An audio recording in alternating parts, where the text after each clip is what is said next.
La SEAP Dallicardillo ospiterà sabato prossimo il Chieti nella prima gara del campionato di B1, una squadra, quella del Chieti, molto agguerriti e robusta in ogni reparto, con un roster di ragazze fortissime ed alcune molto esperienti. L'incontro è previsto sabato pomeriggio alle 15:30 al Palasport Pippo Nicosia di Agrigento.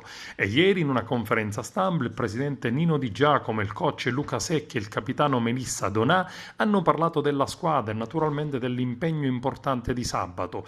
Un progetto ambizioso, ha dichiarato il patron Di Giacomo, che vedrà Agrigento una delle capitali della pallavolo siciliana, grazie soprattutto ai tanti sponsor che hanno sposato il nostro progetto.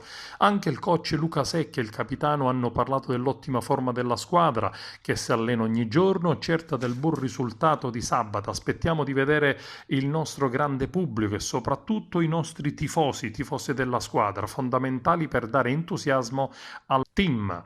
La partita sarà diretta dal primo arbitro Chiara Sant'Angelo e dal secondo arbitro Claudio Spartà, entrambi di Catania. La gara sarà trasmessa in diretta streaming sulla pagina Facebook Pallavolo Aragona Club Maccalub a partire dalle ore 15:20.